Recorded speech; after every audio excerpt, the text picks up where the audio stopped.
ঢাকার ধামরাই উপজেলার সানোয়ারা ইউনিয়নে আয়োজিত পার্টনার ফিল্ড স্কুলে অনুষ্ঠিত হল মৌসুম জুড়ে 10 দিনব্যাপী প্রশিক্ষণ কর্মশালা। কর্মশালাটি agricultural and rural transformation for nutrition, entrepreneurship and resilience in Bangladesh প্রকল্পে আওতায় কৃষি সম্প্রসারণ অধিদপ্তর ধামরাই উদ্যোগে পরিচালিত হয়। এই মায়েদের মধ্যে বোনদের মধ্যে থেকে একজন যদি প্রধান অতিথি হিসেবে উপস্থিত ছিলেন উপজেলা কৃষি অফিসার মোহাম্মদ আরিফুর রহমান এবং বিশেষ অতিথি হিসেবে ছিলেন উপসহকারী উদ্ভিদ সংরক্ষণ কর্মকর্তা মোহাম্মদ মিজানুর রহমান। বিশেষজ্ঞ উপসহকারী কৃষি কর্মকর্তা হাতে কলমে কৃষকদের আধুনিক কৃষি প্রযুক্তি প্রয়োগে নিরাপদ কৃষি বাস্তবায়নে প্রশিক্ষণ প্রদান করেন।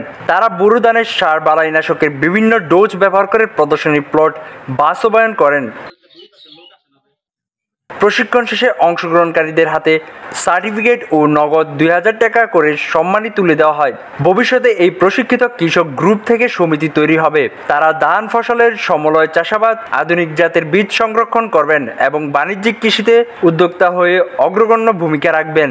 উদ্যোক্তা সম্পর্কে কোনো ধারণা ছিল কারোর ছিল পুষ্টি উন্নয়ন আর এইটার মিটিংটার পরে আর কি ক্লাসের পরে আর কি আমরা সবাই জানছি যে ভালো বীজের বৈশিষ্ট্য হলো আপনার এখানে সবই সমাকৃতির হবে, একই জাতের হবে, তারপরে আপনার ঝরঝরে আর দেখতে সুন্দর, দানা একই এত বেশি হয়েছে আপনারা দেখেছেন। আপনাদেরই তো জমি এখানে, বা আপনারাই তো রাস্তার পাশে আইলে সবজি করছেন নাকি?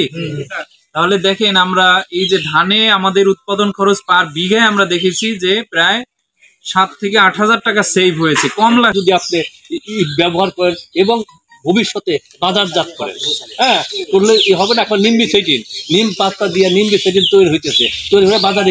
স্বাধীনতা টিভি বাংলা নিউজ ডেস্ক।